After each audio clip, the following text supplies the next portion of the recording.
Hi, my name is Romery Labajo and today is April 9, 2026 and I'm gonna do my neurological examination video. But first I'm going to ask verbal consent from my patient. Would you allow me to record the entirety of this encounter to upload in YouTube as unlisted from a professor to grade? Yes. Yeah, so I have my patient's verbal consent. Now I'm gonna start with the integrity check. I don't have anything on my ear. I'm gonna show the camera. That is the camera. Next is I'm gonna do the 360 room scan.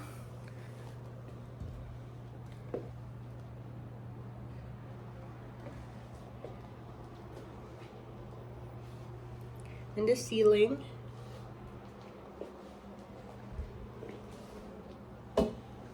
And the floor.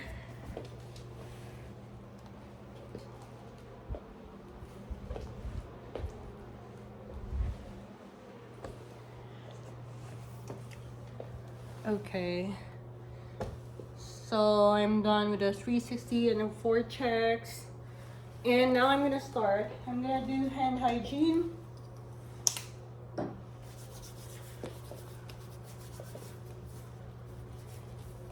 Knock knock. Hi, my name is Romery and I am a student nurse practitioner from United States University. I'm going to help you today for your neurological examination. And are you okay with that? Yes. Okay, so I have my patient's consent.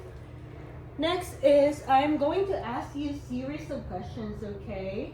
And answer as much as you can. First, I'm going to ask you your full name and date of birth. My name's Rosa Gonzalez. My birthday is December 8, 1992. Okay, and can you tell me the date today? Today is April 9, 2026. Correct. Okay. Can you tell me where we are right now and what we're doing? We're in your room and we're doing a medical exam for your assessment for your class. Okay. So with all those questions, I can tell that my patient is alert and oriented times 4 alert, oriented to person, place, time, and situation. And also the verbal, my patient's speech is clear and coherent. Now I'm gonna ask you more questions. Can you tell me what you had for breakfast today? Today I had a Greek yogurt with blueberries and coffee. Nice. So can you tell me what you did last year for your birthday? Last year for my birthday, I went to dinner with my family. Nice. That must be fun. Okay, so my patient's recent and remote memory is intact. Next is I'm going to ask you if you ever find an envelope with a stamp, postal stamp, and a address on it on the ground. What are you gonna do? I'm gonna put it in the mailbox. Oh, that's good. Okay, so that's a good answer. So my patient has a good reasoning and a good judgment, and the reasoning is intact. Next is I'm going to do the cranial nerves. I'm going to start with the cranial nerve number 1, which is the olfactory. So I'm gonna ask you to close your eyes and plug one of your nose, like the right nostril. Plug it. Yes. And can you take a deep breath and can you tell me what you smell? Perfume. That's good. Correct. Next, close your eyes and plug the other nostril and take a deep breath. Coffee. Good. And that is correct. Therefore, I can say that the cranial nerve number 1 olfactory is intact. Next is I'm going to check for the optic nerve, which is the cranial nerve number 2. I'm going to start with a Snellen chart. There's nothing in there. No notes. So with the Snellen chart, I'm going to, for the purpose of this video, I'm going to stand within the camera frame, but in real clinical setting, I'll be standing 6 feet away from my patient using a pocket Snellen chart. Otherwise, 20 feet on a wall chart. So I'm gonna ask you and confirm to us if you're wearing any contact lenses or glasses today. No. No. Okay, so can you cover one eye, your left eye, and using your right eye, can you read this? Yes. The last. LTFPH. Correct. And what color is this? Green. Okay, and cover the other eye and read this. The last line. LTFPH. Correct. And what color is this? Red. Okay, can you uncover both of your eyes and read this in reverse? HPFTL. And what color is this? Red. Therefore, I can say that my patient's vision is 20/20 uncorrected. Next is I'm going to do the peripheral vision test. I'm going to use the confrontational test. So I'm going to ask you to cover your right eye while I close my left eye, and then let me know once you see my hand wiggles. Okay? I see it. I see it. I see it. I see it. Okay. And then the other one while I close my other eye, opposite eye. I see it. I see it. I see it. I see it. Therefore, I can say that my patient's peripheral vision is intact. Now I'm going to use the fundoscopic. With this tool, I'm going to dim the lights in real clinical setting, but right now we're not going to do that. I'm going to stand at I'm going to use a safety, my right hand, and using my right eye to check for my patient's right eye. And while holding this, I'm going to put out my fourth and fifth finger. And use my other hand to hold the patient's forehead. So 15-degree angle, I am 15 feet away from the patient, and I'm gonna look for the red reflex. And once I find the red reflex, I'm gonna go in, and I can see the cornea and the lens are free from opacities. I can see the optic disc to cup ratio is 1:3, and that is a normal finding. The optic disc margins are sharp. It's yellow pink in color, and I can see that the veins are larger and darker. The arteries are smaller and lighter, and I can see the macula and the fovea, and it is free from cotton wool, spots, and hemorrhages. And that is all a normal finding. Now I'm gonna do on the opposite eye, using my left hand with the fourth and fifth digit away, out, and my opposite hand on the patient's forehead. So my left hand and left eye to check my patient's left eye. So I'm again going to be 15 degrees and 15 feet away, going to check for the red reflex.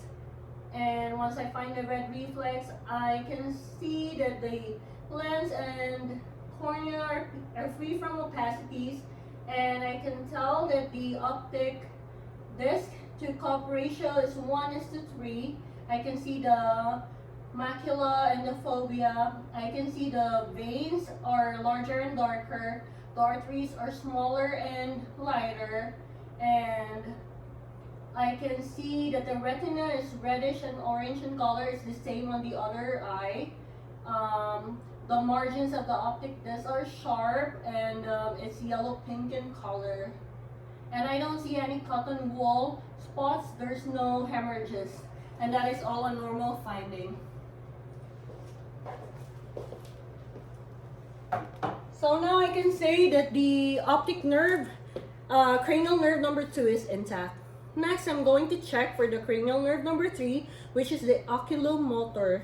So I'm also going to be checking the trochlear, which is the cranial nerve number 4, and the abducens, which is the cranial nerve number 6. So by checking the oculomotor I'm going to start with the papillary reflex. So I'm going to check the direct reflex and the consensual. So I'm gonna be shining some light on your eyes, okay? So by checking the direct reflex, I am checking the right eye. Shine it. I'm gonna check the right eye directly, and I can see that it's 5 to 3 constrict. It's constricting 5 to 3 mm. Now I am going to directly shine the light on the left eye, and it is constricting 5 to 3 mm, and it's bilateral and equal. Now I'm going to check for the consensual. While shining the light on the left, I am checking the right eye.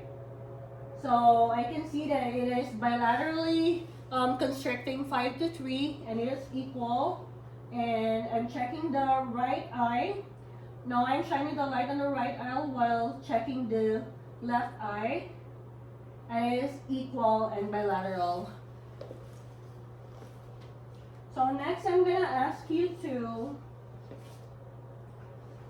look at this. I'm gonna ask you to look at the tip of the pen light and don't move. Just follow the tip of the pen light and don't move your head, okay? Okay. That's cranial nerve number 4, trochlear, and it's intact.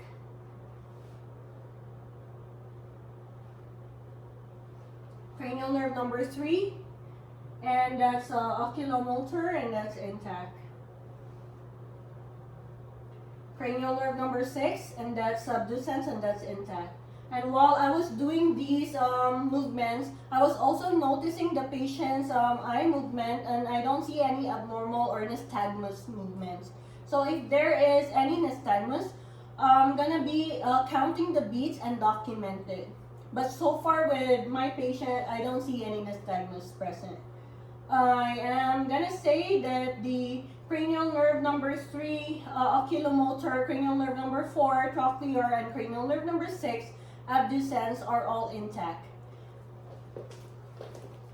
Next, I'm going to do the trigeminal. So trigeminal is a sensory and motor nerve. I am going to first ask you to open your jaw against my resistance. It's a strong, so I can say that the motor part of the trigeminal nerve is intact. Next is I am going to ask you to close your eyes, and I'm just gonna ask you to tell me if it's sharp or dull. This is the sharp, this is the dull, okay? Okay. Sharp. Sharp. Sharp. Tall. Mm-hmm. Tall. Tall. Tall.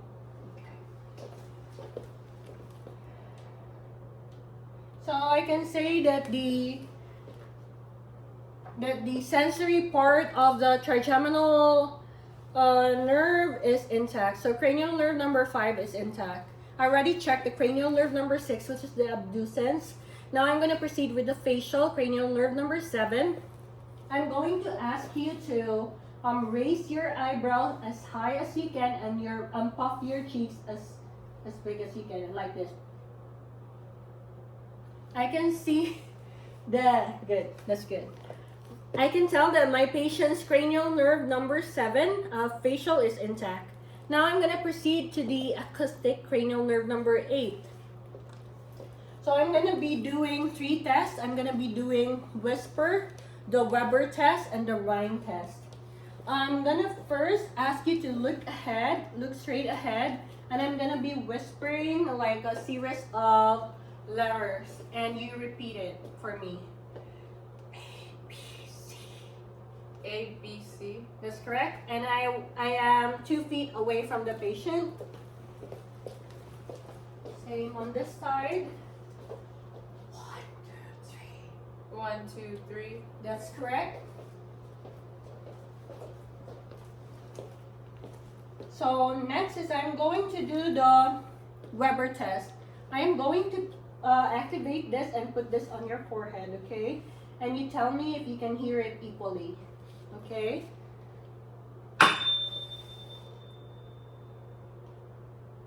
Can you hear it equally? Yes. Good. So next, I'm gonna ask you, tell me when it stops. So I'm gonna put it behind on your mastoid area, behind your ears, and you tell me if it stops, and then I'm gonna ask you to listen on the ears, and you're gonna tell me if you can still hear it. Okay? Okay. All right.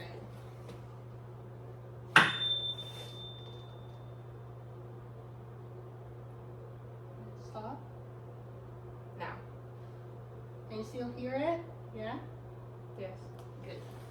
So I can say that the air conduction on the right ear is, right side is greater than the bone conduction. So next, I'm going to do it on the other side. And I should be expecting it's equal.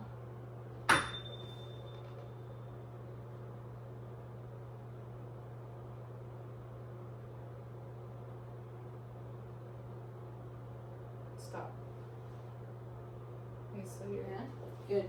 So the air conduction is greater than the bone conduction on both sides. And that is a normal finding. So now I can say that the cranial nerve number 8, the acoustic is intact. Next is I'm going to do the cranial nerve number 9, which is the glossopharyngeal, and the cranial nerve number 10, which is the vagus. So I'm gonna be asking you to swallow for me. Can you swallow for me? Good. And I'm gonna be checking your mouth, okay? Can you open your mouth and say ah? I can see that the uvula is midline, and that is a normal finding. So one way to elicit, to check is to elicit a gag reflex, but we're not going to be doing that. And I can say that the cranial nerve number 9 and 10, which is the glossopharyngeal and the vagus, is intact. Next is I'm going to check the cranial nerve number 11, which is the spinal accessory. I'm going to ask you to shrug your shoulder for me. Okay, you shrug your shoulder, good. I can tell that the trapezius strength is good. Now I'm going to ask you to turn towards the right and the left, and turn toward against my resistance. Okay, good. And that's good. So I give the +5 strength, and sternocleidomastoid of my patient is intact. So therefore, cranial nerve number 11 is intact. The spinal accessory is intact. Next is I'm gonna ask you to stick out your tongue for me. Good. The tongue is midline and it's rough, and that is a normal finding. I'm gonna ask you to push your cheeks on the right using your tongue, and on the left, and that is a good strength of the tongue. And therefore I can say that the cranial nerve number 12, the cranial nerve number 12 is intact. Next is I'm going to do the cerebellum. I'm going to be asking you to walk from that side to here, just within the camera frame. And here. And therefore I can say that the gait is steady. You can sit now. Gait is steady with good coordination and no loss of balance, and that is good. I don't see any staggering gait. I don't see any shuffling gait or scissor gait, and that is a normal finding. Next is I'm going to ask you to do a tandem walk. So tandem walk, first you're gonna go there using your either your heel or your toe, okay, and then going back either your heel or your toe. So whichever way you want. Okay, that's good.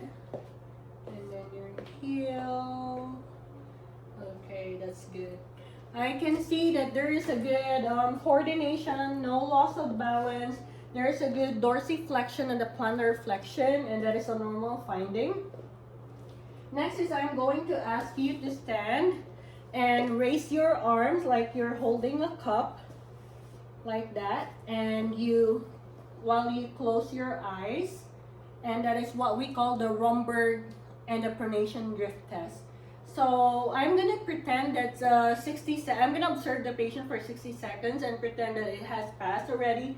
And while I'm tapping this slightly, it's gonna go back up, and there's no loss of balance. Therefore, I can say that the patient is negative for the Romberg and the pronation drift test, and that is okay. I can ask you to sit now. Thank you. So now I'm gonna do the rapid alternating movement. I'm gonna ask you to touch your tip of your nose and then my finger for me, like as fast as you can. That's good. So I can see that my patient has good coordination, and she did the rapid alternating movement without any problem. So after that, I am going to check my patient's sensory system. So first, I'm going to ask you to close your eyes, and I don't know how to. Can you sit here so it can be seen in the video? And can I take this off? Yeah.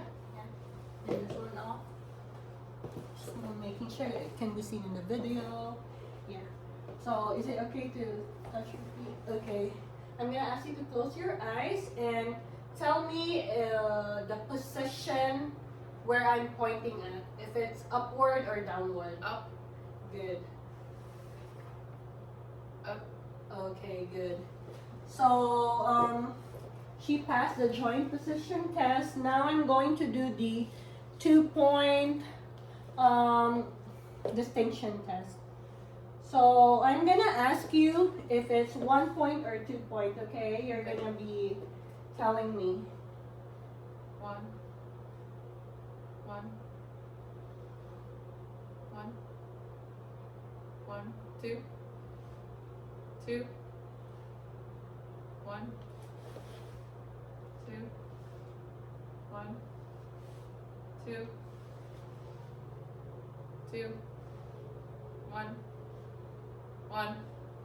1. 2. 1. 1. 1. And that's good. So she was able to distinguish 1 point and 2 point.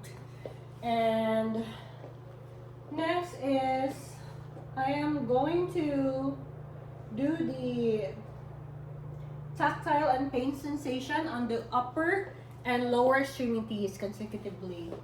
Okay, I'm going to be using a cotton and a pin, and you're gonna tell me if it's cotton or pin. Okay? Okay. Okay, close your eyes and Pin. Pin. Pin. Cotton. Pin. Cotton. Pin. Pin. Cotton. Cotton. Pin. Cotton.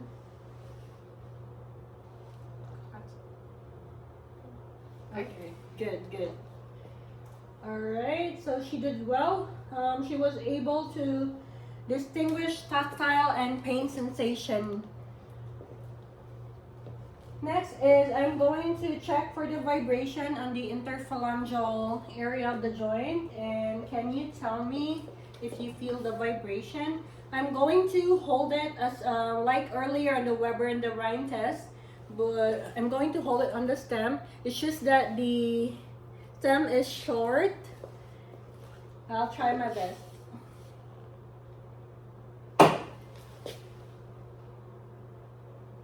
Can you feel it? Good. Okay. Can you feel it? Yes. Good. So the patient was able to identify the vibration, and she was able to feel the vibration on the interphalangeal joint.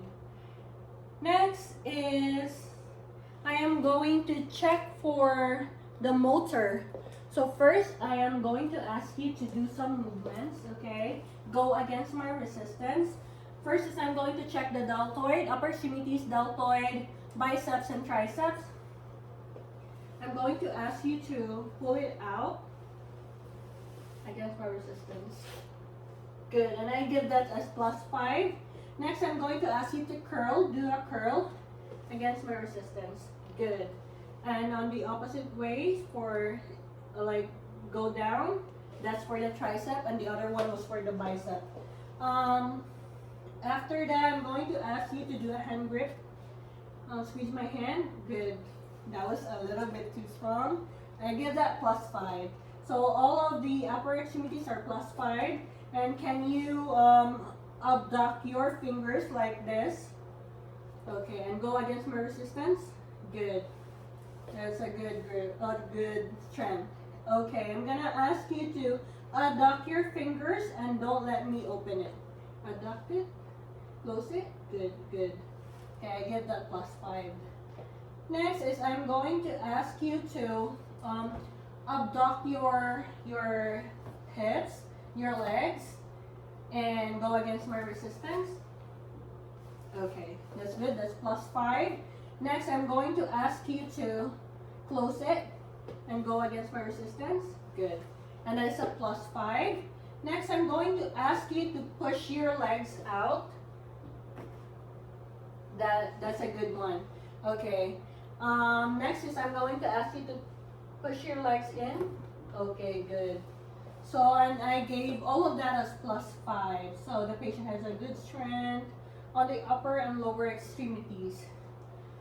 Next is I'm going to elicit some reflexes using this hammer. I'm going to start with the bicep.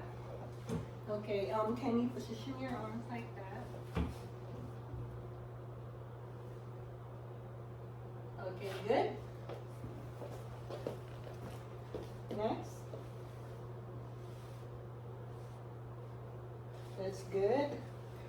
I already did the bicep and there's a good reflex. Gonna ask you to position your arms like this. And I'm gonna elicit the reflex, okay? Okay. Good. Next is I'm going to do the tricep on the other arm. Good. Next is the patellar. So I'm gonna ask you to hang your legs here. Oops.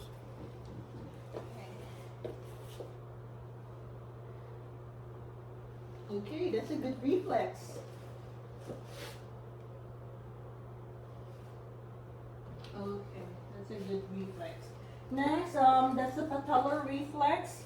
So I did the bicep reflex, the tricep, patellar, and next I'm gonna do the Achilles. So I'm gonna use the big part of the hammer on the Achilles. Okay, that's a good one. Let's do both of them. Next is I'm going to do a Babinski reflex on the sole of your feet, okay? Okay. Yeah. So is it showing? I don't know if it was showing. So I'm gonna do this. Oh, that's a good one. Tickles. Okay, so I don't see any dorsiflexion on the, and that is a normal finding. Okay, and I don't see any dorsiflexion, and that is a normal finding. That concludes my assessment, and thank you for your time, Rosa.